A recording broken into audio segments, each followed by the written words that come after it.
Olá, pessoal! Que bom ter a sua companhia nas trilhas dessa caminhada e de volta com o nosso programa Sim para a Literatura. Portanto, nesse momento de pandemia, fica em casa, proteja a sua saúde, seja responsável com a vida dos seus familiares, se acomode na poltrona e curta junto comigo.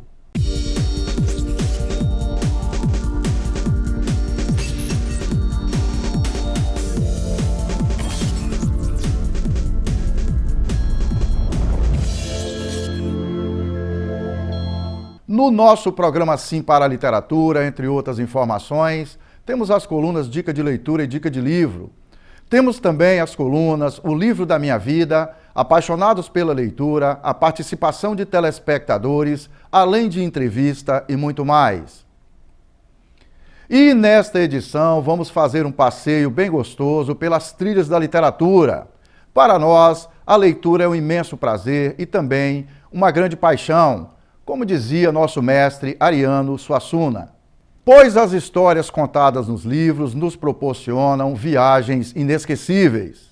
Eu acho que através da leitura você pode conhecer diversos mundos sem sair do local que você está. Você pode ler várias histórias de amor, romance, histórias da vida, viagens, e viajar num mundo talvez só seu, então de outras pessoas, só através de um simples livro. E entre tantos outros benefícios, a leitura contribui essencialmente para o nosso desenvolvimento intelectual. Eu acho que a leitura, ela te enriquece culturalmente, te engrandece como pessoa, te ajuda em vários setores, como a parte de gramática, te deixa mais informado sobre diversos assuntos. Enriquece o nosso vocabulário e amplia nosso universo de conhecimento.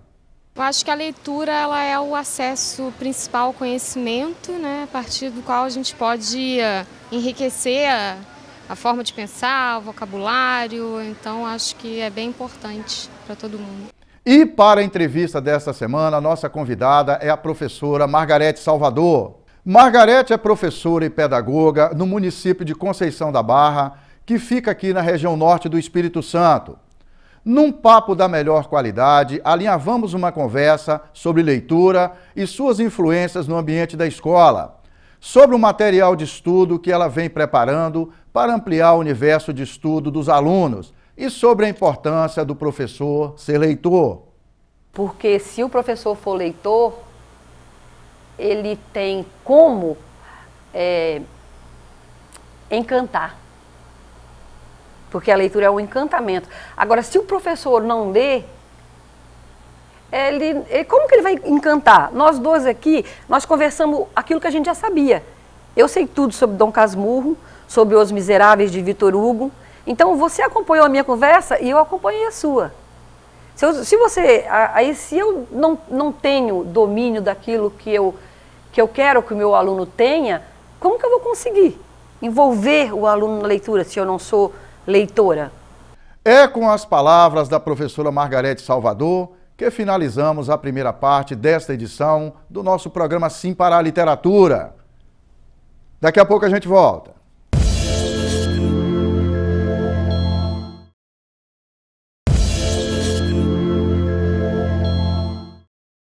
Estamos de volta com o nosso programa Sim para a Literatura e é muito bom continuar na sua companhia. E vamos juntos para a nossa coluna Dica de Leitura.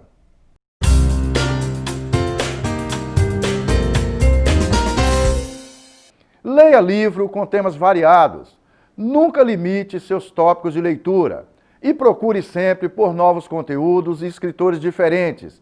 Não importa o quanto você gosta de determinado assunto.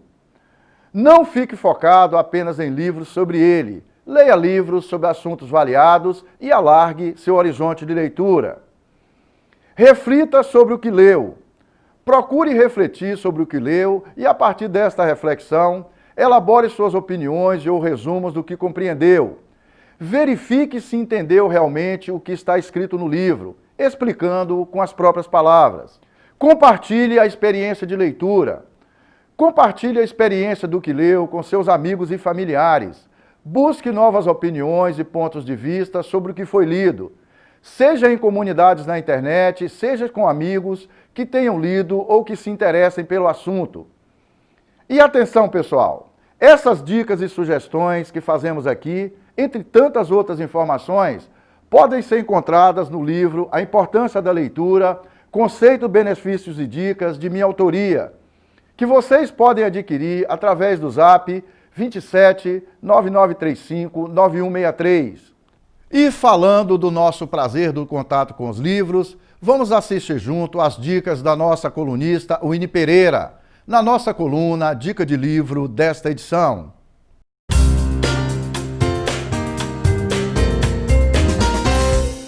Olá, amigos e amigas do programa Sim para a Literatura. Sou eu, Winnie, de novo, voltando aqui com mais dicas de literatura para vocês nesse sábado. Dessa vez, continuando com a nossa linha de dicas para alunos e pessoas jovens que estão presas em casa na quarentena, vim trazer algumas dicas de leitura. O livro Tartarugas até lá embaixo, de 2017, de John Green, o mesmo autor de A Culpa é das Estrelas, que acompanha as aventuras de Asa Holmes, uma menina de 16 anos que está atrás de um bilionário desaparecido. Quem encontrar vai receber uma poupuda recompensa, mas ao mesmo tempo essa menina tem que lidar com um transtorno obsessivo-compulsivo, que é um problema que permeia a vida do próprio autor. O Apanhador no Campo de Centeio, de J.D. Salinger, de 1951. Esse é um livro que conta a história do adolescente Holden Caulfield, que volta para casa depois de passar anos estudando no internato, e ele vive uma jornada ao tentar se encontrar e se entender. Para quem gosta de literaturas mais políticas, eu recomendo A Revolução dos Bichos, de George Orwell, de 1945, que é uma fábula, ou seja, uma história contada por meio de personagens animais. É uma história que conta como animais de uma fazenda se rebelam contra os fazendeiros e é inspirada aí na Revolução Russa de 1917. Vale muito a pena. Os próximos livros são livros que eu li quando eu estava na 7ª e 8ª série, são livros maravilhosos, que é a coleção Os Caras, de Pedro Bandeira, que é uma coleção de jovens amigos que funcionam como detetives da escola. Essa coleção tem 6 livros, mas eu vou indicar os meus 3 favoritos. A Droga da Obediência, Anjo da Morte e Pântano de Sangue, que vai desde tráfico de drogas, drogas para controlar crianças, até o ressurgimento do nazismo no Brasil. O próximo livro é um pouco mais denso, que é O Mundo de Sofia, de 1991, do autor Jostein Gaarder. Esse é um livro que conta a história, obviamente, o desafio da história da menina Sofia, mas que dá uma aula muito didática sobre filosofia. Então, para você que se interessa em filosofia, jovem de todas as idades, esse é um livro excelente. E por fim, para quem tem juízo, eu recomendo a saga de Harry Potter, maravilhoso, escrito pela J.K. Rowling, uma das minhas autoras favoritas, os meus livros favoritos de todos os tempos, que contam a saga do bruxo Harry Potter e os seus 7 anos vivendo em Hogwarts e a sua batalha contra o bruxo malvado Voldemort. É essa a dica que eu tinha para hoje, espero que vocês tenham gostado. Já na coluna Apaixonados pela Leitura, vamos assistir mais uma vez uma matéria sobre a experiência de um cara que pode ser considerado um super leitor. Vamos que vamos!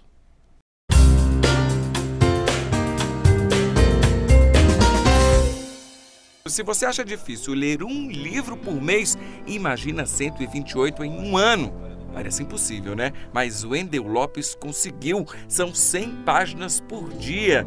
E essa rotina começou bem cedo. Ele tinha 10 anos quando leu o primeiro livro, A Droga da Obediência, de Pedro Bandeira. De lá pra cá, não parou mais. E aí, quando você tem uma leitura boa, prazerosa, que no meu caso foi nesse primeiro livro que eu tive contato, do Pedro Bandeira, isso faz com que você queira buscar sempre algo mais. E aí isso te faz um devorador de livros. Você está sempre buscando essa fonte de prazer, que é assim que eu encaro a leitura. Ele é servidor público, casado e ainda estuda todos os dias. Atualmente está lendo 5 livros ao mesmo tempo.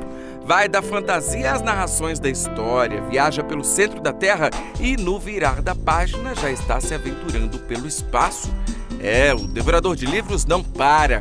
E olha que ele ainda participa de 4 grupos de leitura. Como eu leio por prazer, é algo natural. Então você conclui uma leitura, mas você já tem uma fila de espera, que é o que eu chamo.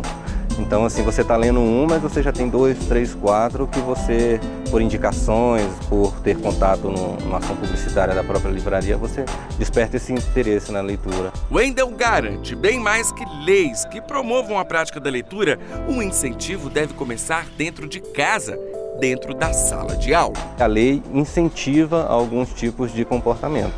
No caso da leitura, um preço mais acessível das obras, um investimento do Estado para disponibilizar essas obras, sejam por meio de biblioteca, sejam por meio de ações que desperte o interesse das pessoas.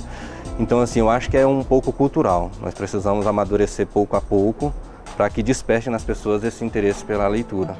Nesses tempos de pandemia da Covid-19, onde professores e estudantes estão convivendo à distância, vamos assistir juntos a opinião desses incríveis profissionais da área de educação sobre a importância da leitura.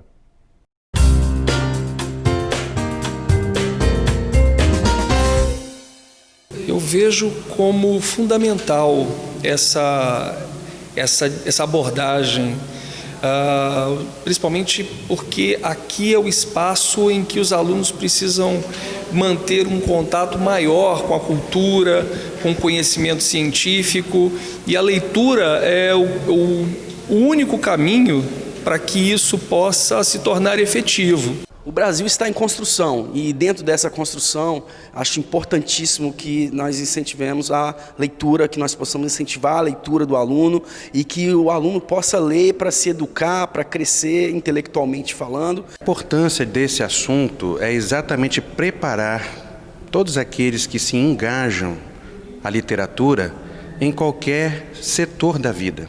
Porque a literatura, ela prepara, né? Tornando o cidadão uma pessoa mais crítica, uma pessoa que possa observar ao seu redor os acontecimentos da vida de uma forma que ele possa até mesmo contribuir com ideias, ou seja, a literatura ela, muitas vezes ela traz para o cidadão essa aptidão em ser um agente transformador. É com as falas dos nossos elogiáveis profissionais da área de educação que finalizamos a segunda parte desta edição do nosso programa Sim para a Literatura. Daqui a pouco a gente volta.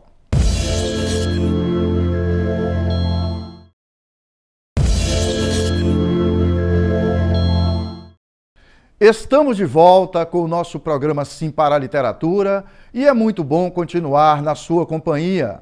E vamos juntos para a entrevista com a professora Margarete Salvador.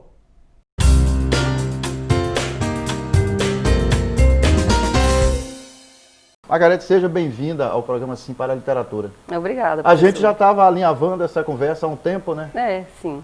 É isso. Então, Me fala um pouquinho aí da sua trajetória como professora, Tá. para a gente entrar no assunto de literatura. Tá. Tá bom? Então, vou entrar logo no assunto de literatura. Ok. Eu sou natural de Linhares, nasci... Você nasceu em Linhares? Nasci, sou daqui, minha família toda é daqui, sou da família Salvador. E eu fiz o magistério na escola Emir de Macedo Gomes, né, estadual. E Colégio Estadual. Colégio Estadual, né? E eu tive uma professora de português e literatura que marcou a minha vida. O nome dela é Arlene Campos. Nossa Senhora. Madrinha do nosso projeto aqui. Então, aí uma grande amiga. Eu até quero estender, assim, né, meus votos, assim, de felicitação para ela, e porque ela me encantou. Foi, desde quando eu fiz o magistério, eu não sabia nada sobre literatura, mas ela era uma professora de verdade, ela ensinava de verdade. Continua sendo, apesar de estar fora da sala de aula. Aí, com ela, eu aprendi tudo, assim, sobre a literatura, sobre os poetas, sobre os romancistas. Aí, assim, eu fiquei tão feliz quando eu aprendi, que eu cheguei no magistério, que eu conheci a literatura, mas ensinada por ela, por Arlene Campos. Ela é a professora. Eu gostaria muito de reencontrá-la para dar um abraço até. E com ela eu tomei paixão. Aí depois eu fiz pedagogia e depois eu fiz pós-graduação em literatura brasileira. Né? Quer dizer, você mora na terra de Bernadette Lira e tem como referência a professora Arlene Campos. Arlene Campos. Que é nossa maravilhosa madrinha de todo o nosso projeto aqui. Nossa, em Linhares, amo. Tá bom? Seja bem-vinda, Margarete. Inesquecíveis. Ô, Margarete, falar um pouquinho da sua trajetória como leitora, como é que a literatura chegou na sua vida? Então, primeiro chegou através da professora do magistério, Arlene Campos, né? E depois aí eu fui fazer a pós-graduação em literatura e depois que eu trabalhei também com os textos infantis, né, que eu dei aula durante 31 anos na rede estadual e fui trabalhar na Secretaria Municipal de Educação de Conceição da Barra, fiquei uns 15 anos, mas depois eu tive um problema, sofri um acidente de trânsito a trabalho e eu tive que me afastar um pouco da secretaria e agora eu retornei. E fui para uma escola, para uma sala de leitura. Aí nessa sala de leitura da escola Dr. Mário Velo, aí que eu me encantei mais ainda, porque eu atendia os alunos dos anos finais do ensino fundamental, do 6º ao 9º ano. E ali, para emprestar os livros a eles, o que eu fazia? Eu lia para poder dar uma ajuda na escolha, na hora da escolha, né? Então eles Você leram, lia os livros primeiro para depois fazer a indicação? Uhum. Aí quando eles assistiam, aquele livro que é bom, aí eu pegava e falava com ele, né? Aí dependia, né? Tinha livros que era são os clássicos universais, né? Igual Os Miseráveis. Nossa, aquele livro é demais. Odisseia, Você indicou Os Miseráveis para os alunos? Eu indiquei. Mas para a idade deles, né? Aluno do 8º Aquela edição para... do 8º e do 9º ano. Que a gente fala infanto-juvenil. Mas é infanto-juvenil. Mas a literatura que o FNDE mandou para as salas de leitura das escolas, elas são assim, condensadas. Eu sei. Então aí é isso aí. Nossa, A Árvore que Dava Dinheiro, Os Miseráveis, Odisseia, Rei Arthur, O Pequeno Príncipe. Eu indicava tudo para eles. Porque Os Miseráveis, a edição dele, normal, no mínimo 2.000 páginas, 1.800 páginas. Não, mas é condensado. Eu sei. É porque tem os clássicos que a gente fala, os clássicos para a juventude mesmo, né? Que bacana. E os clássicos da literatura brasileira, que também são edição condensado, que tem na escola, aí a gente tem o professor Wallace, né? E ele trabalha muito. Já no 9º ano, ele já trabalha os clássicos da literatura. Então a gente trabalha muito lá, Machado de Assis, José de Alencar, né? Empresta os livros, os alunos devolvem no final do mês, depois vai trocando. Então nisso eu fui lendo para ajudar eles. Como é que você percebia e como é que você percebe, Margarete, a resposta dos alunos? Você pega um aluno, por exemplo, que ele não teve o contato com os livros. A partir do contato com os livros, como é que interfere no comportamento do aluno, na escola, no aproveitamento dele nas outras disciplinas? Como é que você tem percebido isso? Eu acho que, assim, tem aluno que ele tem mais gosto. Que a leitura, a gente fala, não é tomar gosto pela leitura, né? Como diz Ariano Suassuna, né? Ele fala que eu não peguei gosto. Peguei prazer. Eu peguei prazer, eu paixão, amo, né? Eu peguei paixão, eu amo ler. Então, assim, para o aluno pegar paixão, e assim, não é fácil não. E no começo, assim, quando eles pegam os livros, a maioria, né? Agora, as meninas, até que elas têm uma tendência, assim, e alguns meninos, a gostar de ler já desde os anos iniciais. Mas, assim, boa parte dos alunos, a gente tem que exigir. A gente tem que exigir cobrar em cima, a respeito do livro, para ele ler. Aí depois, eu acho que lá na frente, ele deslancha, ele consegue já ir sozinho. Mas sabe por quê? A gente tem um competidor. Antes era a TV. A TV, isso. A TV, ela atrapalhava demais a literatura. Agora nós temos um concorrente mais forte ainda, que é a internet, a rede social. Então, para a gente conseguir tirar um aluno do celular, do WhatsApp, do joguinho de Free Fire, é uma batalha desleal. A rede social entrega a resposta muito pronta para a pessoa. Pronta, né? Ela entrete, ela mostra a imagem, ele não tem que imaginar. Agora, a leitura não, você lê e você usa a sua imaginação. Agora, o vídeo não, você vê aquilo que alguém já fez para você, a cena já foi montada. Aquele aluno que, desde a infância, em casa, né, que ele é mais incentivado ao contato com os livros, ele tem uma resposta mais rápida quando ele está na escola? Tem. Quando ele continua o contato com o livro na escola, Margarete? Tem uma resposta mais rápida. A relação de afeto com o livro, ela já vem desde a infância, né? Ela vem desde a infância. Não é? É. Margarete, aí na sua experiência como leitora, algum livro que marcou você, algum personagem que é destaque para você? Ixi, são tantos. Eu vou te falar a verdade. Eu gosto muito de Machado de Assis. Eu gosto de José de Alencar também. Mas Dom Casmurro não é um livro Casmurro, fácil de ler, né? mas eu acho ele o top. Realmente. Eu acho ele o top, sabe? Porque aquele final que uns acham que Capitu traiu e outros acham que ela não traiu, foi vítima. Então, esse é o grande desafio. É o grande desafio. E o Machado de Assis foi muito inteligente em deixar Uhum. Essa é a dúvida de todo mundo. É de todo mundo. Que lê e você vai conversar com outra pessoa assim, não, eu não acho que ela traiu. Eu acho que ela traiu, porque o menino tinha os traços do amigo dele. Então, aí é difícil, aí fica assim, não, mas ele pode ter se enganado, ele não viu nada. Eu queria que você mostrasse para o nosso telespectador a cartilha e falasse rapidamente da cartilha, Margarete, para a gente finalizar. Bem, essa cartilha, eu levei... Você pode mostrar isso aí? Eu levei 5 anos para fazer essa cartilha aqui. Eu trabalhava de manhã com os alunos do 6º ao 9º ano. E eu pegava os alunos da escola, do turno da tarde, né, do vespertino, eram crianças que estavam nas turmas de 3º ano, 4º, até mesmo de 2º ano, que já eram para estar lendo e não estavam lendo ainda, não conseguiam. Então eu comecei a fazer um trabalho de alfabetização com essas crianças. E esse trabalho foi dando certo, passou 1 ano, 2, 3, 4. Aí quando chegou no 5º ano, que eu vinha fazendo esse trabalho da cartilha, aí eu pensei assim, bom, mas e quando eu não estiver mais aqui, quem vai fazer esse trabalho de ensinar esses alunos que estão dentro da sala de aula de turma de 3º ano, mas não estão alfabetizados? Quem vai acelerar esses alunos para que eles avancem, para que eles aprendam e que eles sejam aprovados? Aí eu peguei e falei assim, não, eu vou fazer uma cartilha, porque já que eu consigo, assim, e eu juntei muito material, pesquisei, juntei cartilha de todas as editoras que tinha na escola, e aí eu fui escolhendo as atividades, os textos, e fui montando as atividades. E, por exemplo, num livro comum, numa cartilha comum, o autor coloca lá o texto, que vai trabalhar com a criança, e aí ele coloca umas 4, 5 atividades relacionadas, né, ao texto, à ortografia, o que ele quer ensinar, e ele para ali.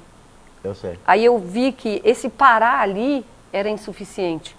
Era esse parar ali e dali partir para um novo texto, um novo assunto, uma nova aprendizagem, é que deixava para trás os alunos que tinham o ritmo mais lento. Na cartilha você coloca uma diversidade maior de material eu escolho que facilita o aprendizado. A ideia é isso, que mantém o aprendizado, que mantém o estímulo. Aí eu peguei e coloquei assim, se eles colocavam 4, eu coloquei 10, 12, 15.